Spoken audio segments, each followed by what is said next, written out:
Assalamualaikum warahmatullahi wabarakatuh. Bismillahirrahmanirrahim. Alhamdulillahirabbil alamin.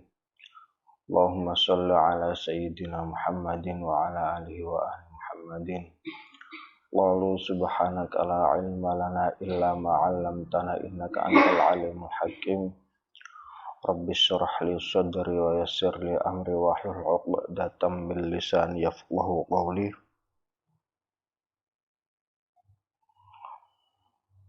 Bismillahirrahmanirrahim.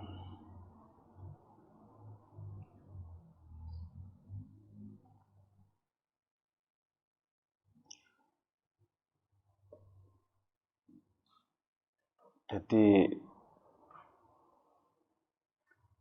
ada beberapa fase yang dilalui oleh Kanjeng Rasul dari masa kanak-kanak, masa remaja, dewasa, sampai pada akhirnya menerima wahyu. Fase pertama, setelah ditinggal kakeknya, diramut karo pamane, yaiku Abu Thalib. Ning masa kanak-kanake Kanjeng Rasul iku masa anak-anak menjelang remaja. Beberapa potensi-potensi utawa tanda-tanda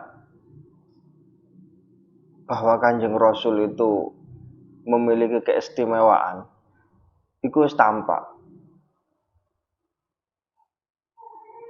Ya wis gawan, keistimewaan gawane iku wis tampak. Salah sijine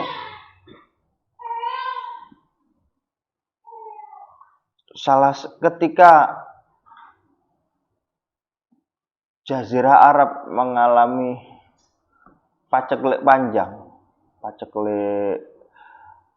panjang, kemarau berkepanjangan, ora enek udan blas, dan kondisinya sangat panas sekali.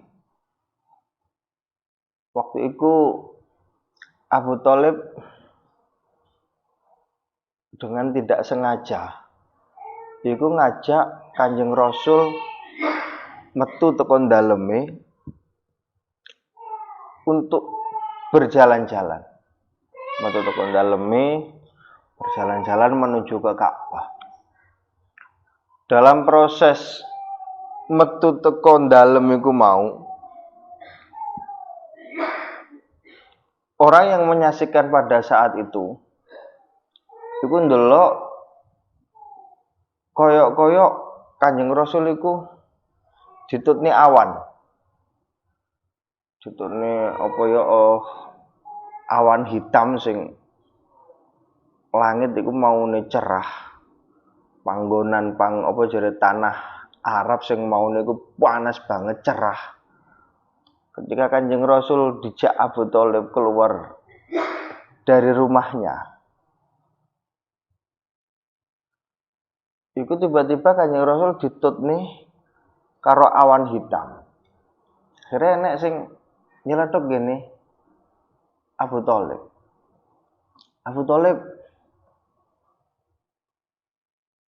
menawa ponakanmu iki bakal dadi solusi paceklik kemarau panjangnya awake dhewe.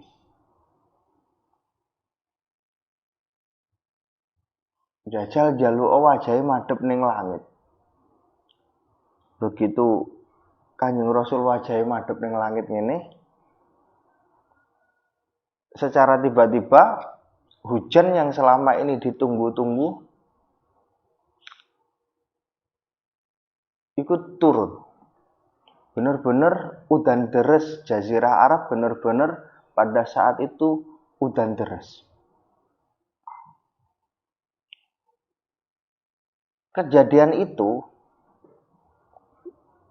wong duwe keramat ya, wong nampa keramat teko pangeran. Pada saat DE nampa keramat iku, peristiwa iku setelah keramat iku bar ya kaya biasa-biasa ae, gak enak sesuatu sing terekam ning ngene memori manusia, terus mari ngono langsung dadi omongan sing ndadekno wong langsung memuja. Biasanya gak ngono. Di antara jenengan misalnya pas kefutuh sak bareng ngamalno sholawat, entah itu rupa tekone ilmu, entah iku nampa tekane fadilah, iso nambani wong, iso marekne wong dan lain-lain. Setelah kita mengalami nampa anugerah lupa linuwih kuwi mau, itu seolah-olah berjalan seperti biasa ngono. Tapi apabila peristiwa itu dimuhasabai, luwih-luwih enek wong sing memuhasabai peristiwa itu ternyata duduk sesuatu yang biasa. Tetapi memang kuwi tondo teko pangeran, peparing teko pangeran bahwasanya enek sesuatu sing anugerah sing dinduweni awake dhewe. Sama yang diterima Kanjeng Rasul pada saat itu, Kanjeng Rasul ya ora rumangsa terus aku iki Rasul, aku iki linu ya berjalan normal ae. Itu fase anak-anaknya. Fase remaja usia 12 tahun. Waktu itu Kanjeng Rasul diajak karo Abu Thalib pamane dagang ning ngene Sam. Sam iku kabare saiki Syria. Negarane enek ning ngene Syria ning Sam. Dijak dagang rono di usia 12. Waktu Kanjeng Rasul sebelum sampai tekan ning ngene Sam, Kanjeng Rasul singgah ning panggonan jenenge Busra. Duduk Basra ya, lek Basra iku ning Baghdad, Busra. Busra iku salah satu kota di daerah ibu kotane Syam. Ibu kotane jenenge Hauran. Wilayah Hauran nang kene lek jenengan baca kitabe nang kene enek petane. Petane Syam iku ning ndi ngono ditulis. Intine sebelum sampai ning ngene Syam, iku sampai ning ngene daerah jenenge Busra. Ning daerah Busra iku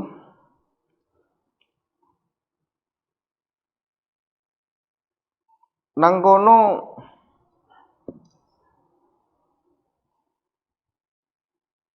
terkenal karena ning wilayah Busra iku panggonan kumpule para rahib. Rahib iki kiai lah, rahib-rahib Yahudi, pemuka-pemuka agama lah.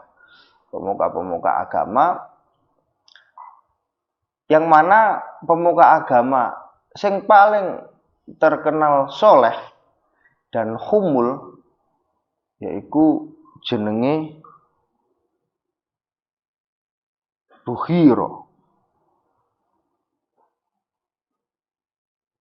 Bahiro, duduk Bahiro. Jeneng asline Jurjis. Bahiro iku gelar apa ya? Pokoknya dhek duwe julukan gelar jenenge Bahiro. Jadi pendeta Yahudi sing apa jenenge Bahiro ki mau, yang bergelar Bahiro ki mau, iku terkenal senengane topo.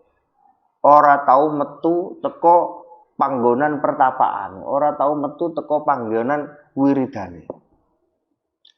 Jadi ketika Kanjeng Rasul singgah ning daerah kono secara mengejutkan, rahib sing jenenge Bukhira kuwi mau metu marani rombongane Kanjeng Rasul. Sing ning kono enek Abu Thalib, enek beberapa rombongan dagang. Jadi memang orang-orang Quraisy, suku Quraisy itu memang terkenal suku sing pinter dagang. Nah, musim pusat perdagangan pada saat itu ning erane Kanjeng Rasul itu dikuasai oleh Romawi. Pusat lalu lintas perdagangan itu enek ning Syam, enek ning Syria, enek ning Syam. Lah waktu marani rombongan Kanjeng Rasul itu apa sing dikatakan oleh pendeta Bukhira, rahib Bukhira itu mau? Rahib Bukhira ngelus-ngelus awake Kanjeng Rasul dengan penuh rasa haru.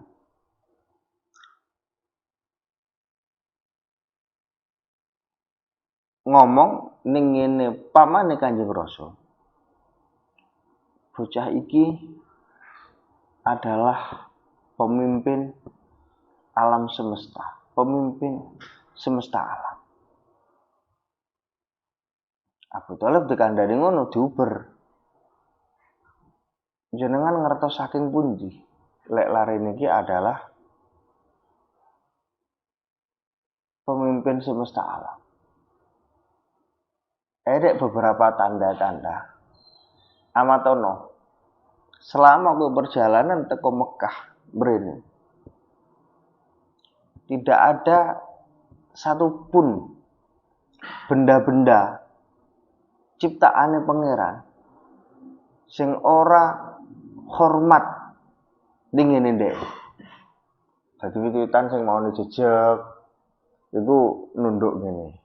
Tapi itu yo keramat-keramat Kanjeng Rasul sing tanpa disadari juga. Tapi Allah ngirim tondo ning ngene wong sing pada saat itu wis dianggap wong pinter ngono lah, wong linuwih di eranya, di masanya. Isara itu diduduhno. Sarane pendeta Bu siji ku sing nomor loro, aku iso ndelok ning ngene balungane bocah iki. Ning ngene balungane bocah iki enek cincin nubuah ning bahune. Bahune iki enek koyo cincin nubuah sing diceritakno ning ngene kitab suciku.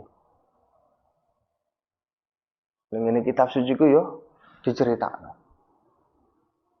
Jadi enek cincin nubuah kaya apel ngono sing melingkar baune Kanjeng Rasul iku jereke apa biografi iki ngono. Enek cincin nubuah. Aku ndelok teko kono. Saranku dawuhe pendeta Bukhira iku mau. Perjalanan ning ngene Syam aja mok terusno. Aku kuatir ponakanmu iki engko diganggu. Karena akeh orang-orang dari kelompok kami yang tahu tanda-tanda kerasulan ini ponakanmu. Dan apabila dia tahu pasti ponakanmu akan dihabisi. Karena dia protes, karena dia iri dengki. Ada iri dengki di hatinya. Kenapa Rasul tidak dari golongan dan suku kelompoknya? Kenapa harus dari bangsa Arab Quraisy? Iku orang-orang Yahudi tidak akan terima dengan itu. Jadi saranku, ponakanmu lek iso perjalanan ning Syam untuk berdagang, ojo diterusno gawonen boleh. Itu lebih baik. Akhirnya Abu Thalib mengikuti saran nih pendeta Yahudi itu mau untuk membawa Kanjeng Rasul pulang kembali ning kota Mekah. Jadi beberapa setiap fase itu enek apa ya fadol anugerah keunggulan sing ora dimiliki menungso pada umumnya.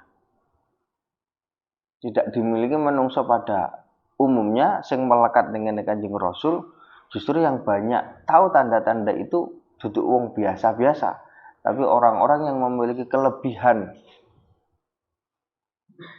mata batin di zamannya. Sehingga tanda-tanda itu semakin apa ya menjadikan paman ya Abu Thalib protektif dengan Kanjeng Rasul.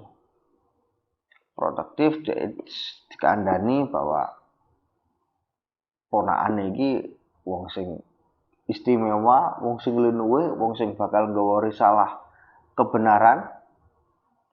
Jadi semakin protektif. Sehingga oleh sapa jenenge pamane Kanjeng Rasul Abu Thalib njaga Kanjeng Rasul dengan proteksi yang tinggi itulah akhirnya wong-wong Arab Quraisy iku ketika arepe neko-neko karo Kanjeng Rasul pamane ikilah Abu Thalib ikilah sing akhirnya pasang badan mbelani mati-matian ning ngene Kanjeng Rasul. Bahkan ketika Kanjeng Rasul pada saat nantinya diangkat menjadi Rasul dan bahkan pada saat Kanjeng Rasul wis dadi Rasul tetep dilindungi kaya ndek nglindungi ponakane sing isih cilik. Dan oleh nglindungi ku all out. Merengono di usia 15 tahun ning ngene kalangan Quraisy iku terjadi peperangan. Jenenge perang Fujjar. Yang mana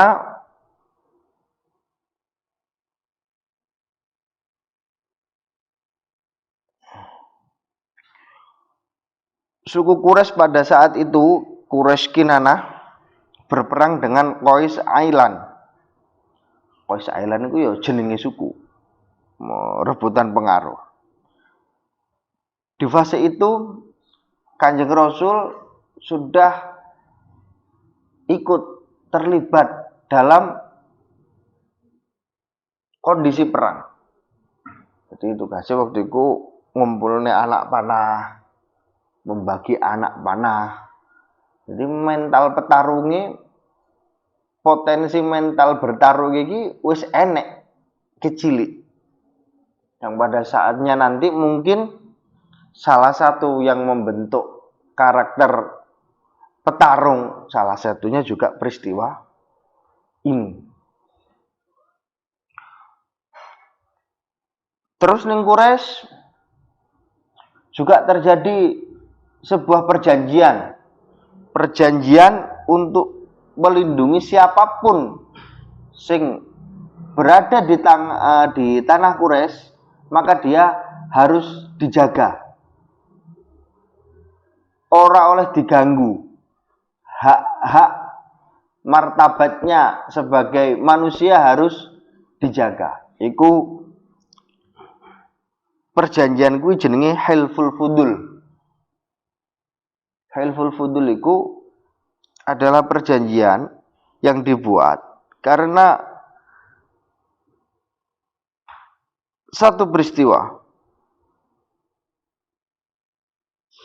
Jadi suatu ketika ning Quraisy iki enek wong pendatang sing dagang ning kono. Karo wong Quraisy, karo salah satu orang Quraisy. Wis kasare cara bahasane saiki ditipu. Ketika dimintai haknya si penipu kuwi jenenge Abu Qubais. Sing ditipu kuwi jenenge Abu Qubais. Sing nipu jenenge Al-As bin Wa'il. Jadi Abu Qubais moro nang ngene Al-As bin Wa'il kuwi untuk meminta haknya, tapi gak direken. Bahkan ning ngene cara saiki ketua RT lah, kabilah sukune kuwi Abdul Qubais kuwi wadul, iku ya ora direken. Sampai pada akhirnya Abdul Qubais kuwi jadi orang Arab kuwi duwe kebiasaan di dalam mencurahkan isi hatinya, mereka bersiir. Mereka bersiir ning satu tempat ning ini bukit sing enek ning ngene Quraisy kuwi menceritakan tentang peristiwa yang dialaminya. Aku ditipu.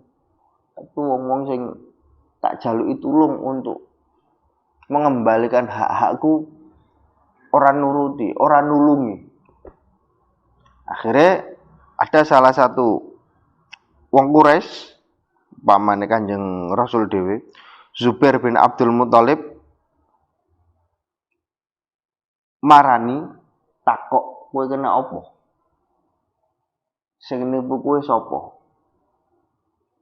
Akhirnya diceritani karo Abdul Qubais kuwi mau, sing nipu aku jenenge Al-As bin Wa'il, cerita peristiwane piye. Akhirnya Al-As bin Wa'il iki didesak untuk mengembalikan haknya Abdul Qubais. Setelah hak itu dikembalikan, diinisiasi oleh suku Quraisy ning kono, ning tanah Mekah, ning Jazirah Arab, ning tanah Mekah, dibuatlah perjanjian-perjanjian sing jenenge Hilful Fudul. Isi perjanjiannya ya ku mau sapa ae sing berada ning ngene tanah Quraisy, hak martabatnya sebagai manusia ora oleh diganggu dan harus dijaga bersama-sama. Hilful Fudul ikilah yang di kemudian hari didhawuhna karo Kanjeng Rasul, seandainya pada masa Islam wis enek perjanjian Hilful Fudul kuwi aku bakal melu. Karena itu adalah salah satu perjanjian damai, deklarasi kebenaran terbaik yang pernah saya ikuti sebelum Islam. Nah, ning masa remaja Kanjeng Rasul pun juga terlibat aktif. Krono Abu Thalib itu adalah salah satu orang terpandang ning ini suku Quraisy. Sehingga kepemimpinan utawa karakter kepemimpinan sosial Kanjeng Rasul kuwi sangat kuat. Identik dengan kebesaran. Krono kecilik dicekel utawa dimong oleh orang-orang besar tanpa disadari, itu juga mempengaruhi mungkin di kedepannya karakter kepemimpinan Kanjeng Rasul yang kuat itu juga dipengaruhi oleh transfer nilai utawa gedhok tular keapian, gedhok tular kekuatan, gedhok tular energi teko wong-wong sing ngomong. Lah dhewe pernah maca sejarah kemerdekaan bangsa kita itu diisi oleh orang-orang besar dan di situ memiliki faham-faham yang berbeda-beda. Tetapi gurune siji.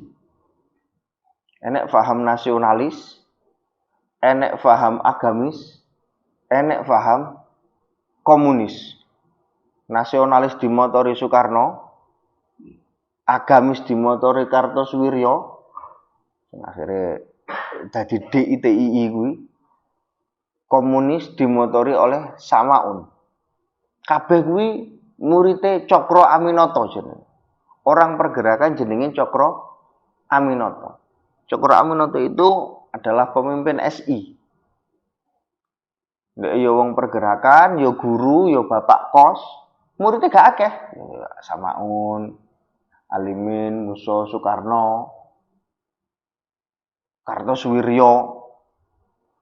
Orang-orang iki, murid-murid iki sing akhirnya ku sing perang karepe dhewe, sing nego apa ya, sing ndadekno negara perang gegeran ya murid-murid Cokro Aminoto dhewe iki. Itu orang-orang hebat semua di negara kita. Jadi induk pergerakan di negara kita berawal dari situ. Ini sama ini anaknya petani. Soekarno kabarnya anaknya guru. Terus Kartosuwiryo anaknya kiai kampung. Tapi jadi orang besar nih kono karena diramut, ditimpa oleh orang yang tepat. Transfer nilainya bener. Proses kaderisasi ini pas, akhirnya jadi orang besar juga. Sama Kanjeng Rasul juga demikian. Dalam proses setelah ditinggal ibu dilalah sing ngomong sing ngancani itu adalah orang-orang besar. Tapi orang melulu perjalanan hidupnya itu mulus-mulus saja enggak. Karena di masa remaja ketika Kanjeng Rasul wis masuk usia belasan 15-17 tahunan, Kanjeng Rasul ning kono menggembalakan kambing ning wedhus. Jadi kepemimpinan kuwi lek ning ngene tanah Jawa diidentikno dengan cah angon. Cah angon penekno blimbing kuwi lunyu-lunyu penekno. Maksudnya apa? Dalam proses mengembalakan kambing, ning kene kesabaran kepemimpinannya pun juga terasah dan diuji ning kono. Angon wedhus iki wangel. Aku tahu melu-melu ya ora wedhusku dhewe. Tahu melu-melu wangel. Mlayu rono sing mlayu rono. Wedhus iki kan gak kena dituturi ya. Maksudnya lek wis kadung duwe karep bergerombol, pengen ning ndi ngono ku ya wangel diarahne. Dan engko lek wis salah sijine bubar barisan, liyane melu-melu. Iku salah siji contoh karaktere wedhus. Jadi angon wedhus iku sesuatu sing angel. Nah, makanya lek zaman dulu hampir pemimpin-pemimpin di era itu, bahkan sebelum itu kayak Nabi Musa ya angon, Nabi Ibrahim ya angon, Nabi Ismail ya angon, Kanjeng Rasul ya angon. Entah itu bagian dari proses kaderisasi yang wis dadi tradisi di masa itu atau piye aku gak ngerti, tapi yang jelas di usia belasan Kanjeng Rasul kuwi aktivitasnya angon wedhus, mengembalakan kambing. Dia nek proses-proses safar sing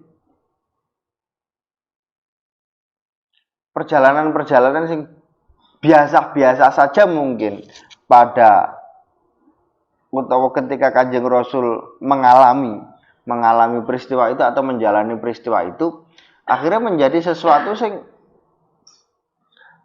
rangkaian sejarah sing membentuk keutuhan identitas Kanjeng Rasul, keutuhan sepak terjang perjuangannya Kanjeng Rasul. Salah sijine puzzle-puzzle iku yaiku ketika Kanjeng Rasul angon wedhus.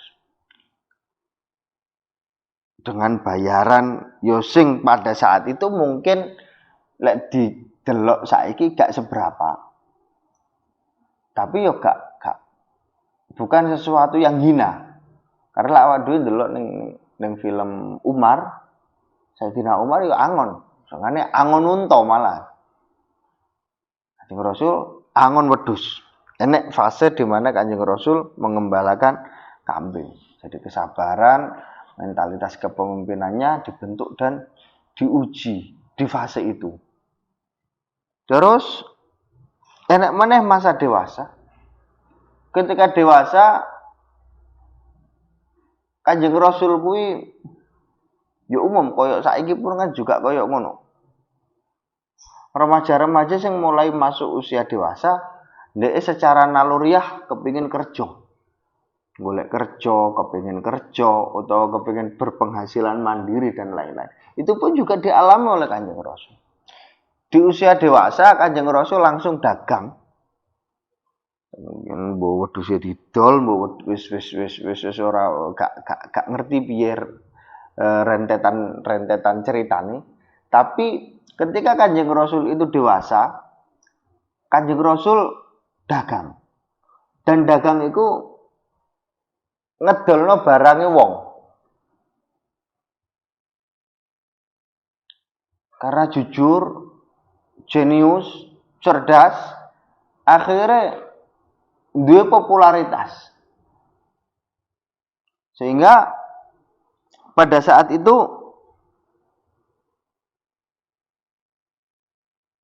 seorang saudagar cantik, janda kaya raya sing jenenge Sayyidah Khadijah mendengar popularitasnya Kanjeng Rasul. Singkat cerita, akhirnya Kanjeng Rasul bergabung ning ini korporasi yang dibuat oleh Siti Khadijah. Jadi Siti Khadijah gue saudagar cantik, kaya raya, dan wis janda pada saat itu. Akeh bangsawan sing kepengin ngrabi, akeh bangsawan. Iku dilala yo gak jodoh nih. Sing ditolak sing apa intine gak dadi lah. Jadi ketika Kanjeng Rasul melok Siti Khadijah iki ngongkon rewange sing jenenge Masirah untuk ngetut nih dan melaporkan apa saja yang dilakukan Kanjeng Rasul kepada Siti Khadijah. Jadi informasi-informasi yang diberikan Masirah itu setiap kali Kanjeng Rasul dagang dan memberi informasi yang diberikan Masirah ketika Kanjeng Rasul berdagang, itu selalu mengagetkan Siti Khadijah tentang kejeniusan nih, tentang kejujuran nih, tentang keamanahan nih, selalu mengagetkan Siti Khadijah. Singkat cerita pada akhirnya menjadikan Siti Khadijah jatuh hati. Jadi iku usiane Kanjeng Rasul wis kepala 2 menuju kepala 3, 22, 23, 24, 25. Sampai pada akhirnya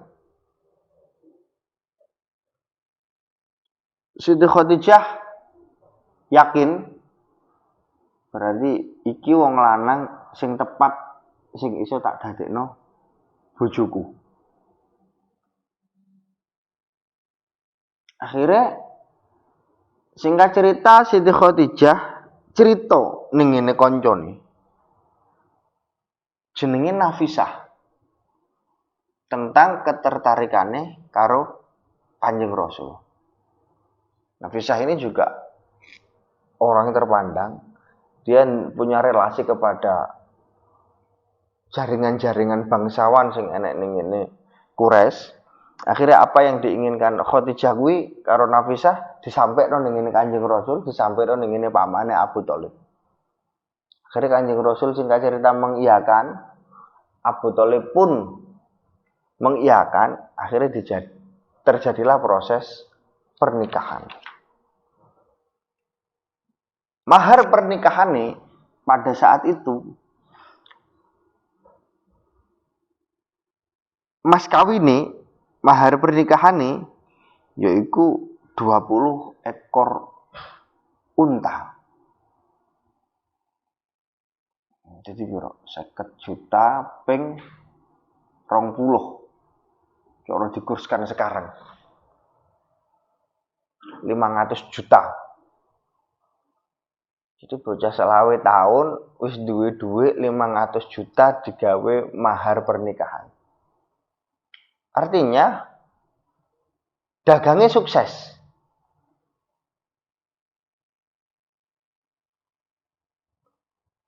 Makanya wali-wali sing masyhur, arifin-arifin sing masyhur pasti memiliki kecerdasan, kemampuan dalam hal iki. Pos Abu Hasan Asadili.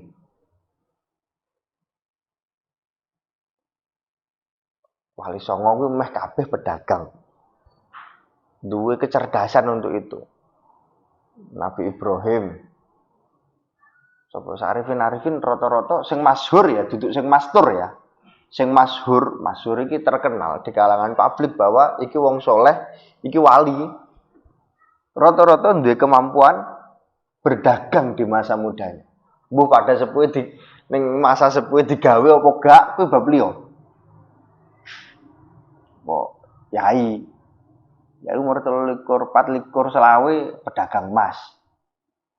Nyekel duit miliaran pada saat itu. Bener-bener duwe anugerah kaya ngono kuwi dikeki karo pangeran, ditampak nih. Jadi apa ya, gambaran tentang fid dunya hasanah wa fil akhirati hasanah ini benar-benar tampak pada dirinya. Kanjeng Rasul pun juga demikian. Akhirnya terus menikah dengan Siti Khadijah sampai jadi semua putra-putri ini Kanjeng Rasul iki lahir teko Siti Khadijah kecuali siji tok Sayyid Ibrahim sing dilahirno Mar'iyah Al-Qibtiyah. Lainnya lahir teko Siti Khadijah dikaruniai beberapa anak. Dene jenenge Qasim, Abdullah, ene At-Thayyibah, At-Thahir, Zainab, Ruqayyah, Ummu Kulsum, Fatimah. Semuanya itu meninggal ketika Kanjeng Rasul isih sugeng. Kecuali Fatimah sing meninggal 6 bulan setelah Kanjeng Rasul sedo. Jadi kehidupannya pahit. Kehidupan sing dialami, sing dilalui Kanjeng Rasul kuwi pahit. Piye rasane ndelok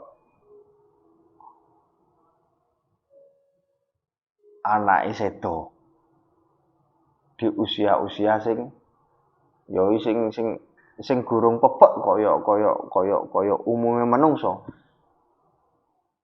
Sing usiane durung sesepuh Kanjeng Rasul. Ini jelas pukulan telak. Sayyid Ibrahim sedo bayi. Sing terutama sing lanang-lanang. Sing usia setahun, 2 tahun, nek sing bayi cenger, wedok-wedok bahkan wis remaja. Sing wis dewasa sedo. Pahit ternyata kehidupannya pahit. Gurung coba-coba liyane sing hubungane dengan proses berdakwah, proses perjuangan Islam. Jadi ini proses-proses iku Kanjeng Rasul di satu sisi enek satu anugerah sing dikekno karo pangeran. Tapi di sisi yang lain enek cobaan utawa musibah sing dirasakno. Dan itu juga cukup besar dan berimbang. Kalau kita melihat dari proses melihatnya dari bacaan, yo mungkin biasa-biasa aja. Maksudnya enggak enek sesuatu sing apa ya menjadikan pikiran dan perasaan kita terngiang-ngiang. Tapi lah awake dhewe pernah melakukan proses safar sholawat, safar rohani, ngerti awake dhewe. Oh iya. Iki urip sing abot koyo ngene iki. Iki urip sing setengah abot, iki sing abot banget. Awake dhewe iso ngrasakno kuwi. Dan ternyata Kanjeng Rasul sebelum menjadi Rasul juga mengalami proses safar. Kanjeng Rasul ngalami sing jenenge sabar. Kanjeng Rasul mengalami sing jenenge derita. Kanjeng Rasul mengalami sing jenenge kekurangan. Kanjeng Rasul yo ngalami sing jenenge linuwih, ngalami keadaan sing luwih. Dialami kabeh. Yang mana proses-proses itu saat ikut dialami biasa-biasa belum terdefinisikan. Oh koyo ngene iki jenenge sabar to. Oh koyo ngene iki jenenge nafsul mutmainnah. Nalika aku kena coba, manahku sebagai menungso tetap sedih. Tapi nuraniku menemukan ketenangan. Oh ngene iki jenenge mutmainnah. Itu proses safar. Awak dhewe iso nyimpulno kuwi setelah peristiwa itu lewat. Oh, koyok ngene iki ketika aku kemrungsung mengalami satu keraguan, terus atau berhenti ketika aku suluk sholawat. Ku jenenge mulhimah, ku jenenge lawamah ya. Maju mundur, maju mundur, maju mundur. Ketika keraguan itu timbul dan keraguanku tak tabrak. Karena aku jedek, aku wis gak duwe pilihan lain. Oh, iki jenenge amaroh ya. Ketika wis tak tabrak ternyata enek musibah, enek cobaan, enek macem-macem hambatan. Tapi nuraniku jadi semakin tenang. Karena aku semakin merasa cedek karo pangeran, karena aku semakin merasa dirangkul karo pangeran. Oh, ku jenenge mutmainnah. Dan perjalanan-perjalanan inilah setelah Kanjeng Rasul menjadi Rasul, akhirnya jadi ilmu. Jadi ilmu, jadi laku, sehingga saat Kanjeng Rasul mengajarkan, mentarbiahkan ajarannya ngene para sahabate, ngene orang-orang yang ikut dengan Kanjeng Rasul, ya benar-benar jadi pelajaran hidup yang luar biasa, sing iso dicekeli sampai seton. Itu proses safarnya pemimpin-pemimpin besar. Dan semua pemimpin-pemimpin besar, terutama rohaniawan, pemimpin-pemimpin rohani, pasti mengalami fase sing jenenge safar. Yaitu safar dalam kesakitan dan safar di dalam kebahagiaan. Mereka merasakan penderitaan di dalam kebahagiaan dan kebahagiaan di dalam penderitaan. Mulak malik sampai rohani ini jernih. Sampai dulu Allah seakbar-akbar ini. Itu dialami karo Kanjeng Rasul. Dialami karo yai. Mungkin awak dhewe sedang mengalami itu saat ini. Awak dhewe gak ngerti kapan iku rampung. Tapi ilmu-ilmu yang kita dapatkan dari proses safar kuwi setiap saat bisa kita rasakan. Yen awake dhewe gelem muhasabah. Pasti awake dhewe mengalami kaya ngono-ngono ku mengalami. Lek Kanjeng Rasul lagi sing wis genah dinas derajate derajat mulya, isih mengalami proses safar, tentunya awake dhewe pun juga akan mengalami itu. Mula ning ngene proses muhasabah iki yang bisa kita lakukan berproses terus-menerus, mengevaluasi, memaknai perjalanan, mencari hal-hal yang belum kita ketahui tentang diri kita, kekurangan awake dhewe, keluwi linuwe sing wis ditampa, sing wis awake dhewe tampa. Sing pada akhirnya kita bisa menemukan mbok sithik mbok akeh mengesahkan Allah, mengakbarkan Tuhan seakbar-akbarnya. Sekalipun oleh awake dhewe mengesahkan Tuhan tidak mengganggu keesaannya, tidak berdampak apapun pada keesaannya. Sekalipun awake dhewe mengakbarkan Tuhan tidak mengganggu atau tidak berpengaruh terhadap keakbarannya, tetap itu perlu kita lakukan terus-menerus. Mergo awake dhewe kawula.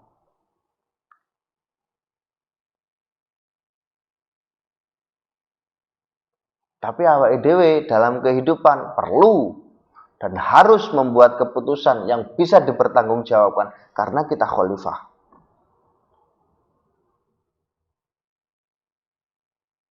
Itu pun juga dilalui oleh Kanjeng Rasul. Sampai pada akhirnya di usia usia 35-an ke atas menuju kepada 40. Ini banyak guncangan-guncangan batin yang dialami oleh Kanjeng Rasul. Akhirnya kegelisahannya di dalam menyaksikan lingkungan sekitarnya tumbuh. Lingkungan sekitarku kok ngene, kok nyembah patung, kok ajaran amaliae kok wis rumongsane wis ora bener, krasa nurani ini krasa. Sampai pada akhirnya Kanjeng Rasul uzlah kuwi di usia 40 uzlah ning Gua Hira dan pada akhirnya menerima wahyu untuk pertama kalinya. Jadi biografi singkat sebelum Kanjeng Rasul menerima wahyu dan sebelum Kanjeng Rasul uzlah ning ngene Gua Hira,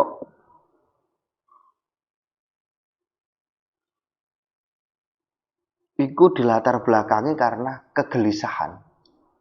Kegelisahane ndelok masyarakat pada saat itu sing wis terlihat sekali banyak yang salah di dalam cara bertuhannya dan di dalam memaknai kehidupan, terutama ini wilayah peribadahan. Itu dirasakan oleh Kanjeng Rasul. Sing pada akhirnya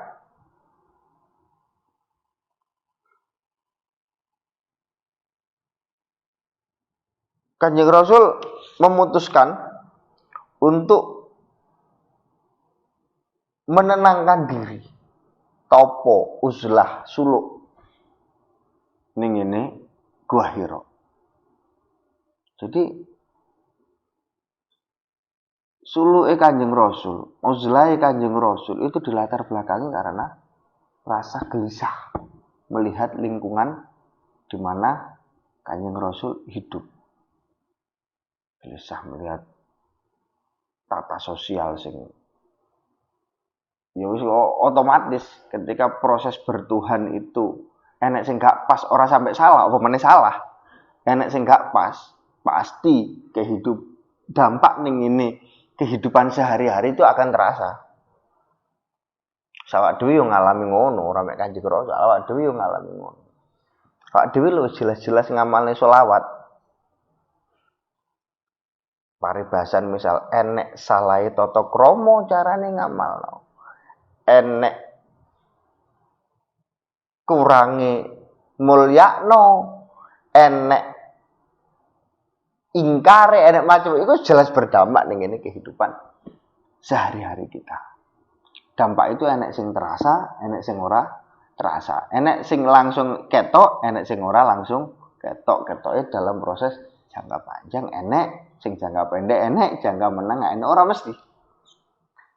Tapi intinya setiap persoalan dalam bertuhan, dalam beruhani, ketika ada yang tidak beres pasti itu terasa. Kadang enek sing ketemu solusine, sing langsung ketemu, enek sing ora. Enek sing ketemu iso nyelesekne, enek sing ketemu solusine ora iso nyelesekne. Kuwi macam-macam. Itu pun juga yang dialami Kanjeng Rasul yang pada akhirnya di usia 40 tahun Kanjeng Rasul menerima wahyu pertamanya di Gua Hira. Di fase remaja ning dewasa. Koyok menunggu mau yang pada akhirnya di usia yang matang sebagai manusia di usia 40 tahun Kanjeng Rasul menerima wahyu pertama kali dan diangkat menjadi Rasul. Disitulah pertama kali Kanjeng Rasul merasakan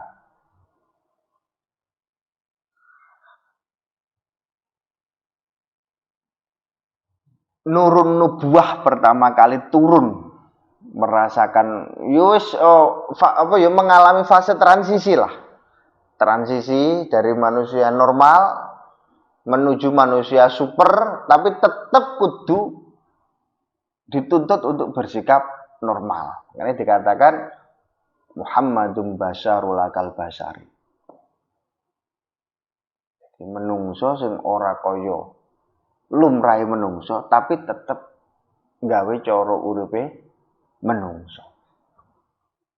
Disitulah awal mula nanti fase-fase perjalanan Kanjeng Rasul sing sangat zigzag, mulai dari dakwah sembunyi-sembunyi, dakwah terbuka, ditentang, dihinakan, dikucilkan, macam-macam, sampai mendapatkan kemenangan, sampai merasakan keberhasilan di dalam dakwah dan berjuang.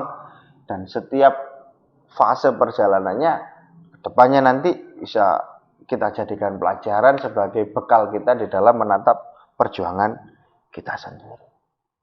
Ini kuai sing bisa saya sampaikan. Hingga akhir kesalahan Singapura sing gede sing akeh. Akhirul qauli aqulu hadza astaghfirullahal azim. Allahumma inni astauduka ma'alam dan fardut ilayya 'inda hajati ilahi fala tunsini ya rabbal alamin. Subhanakallahumma wa bihamdika asyhadu an la ilaha illa anta astaghfiruka wa atubu ilaik. Wassalamualaikum warahmatullahi wabarakatuh.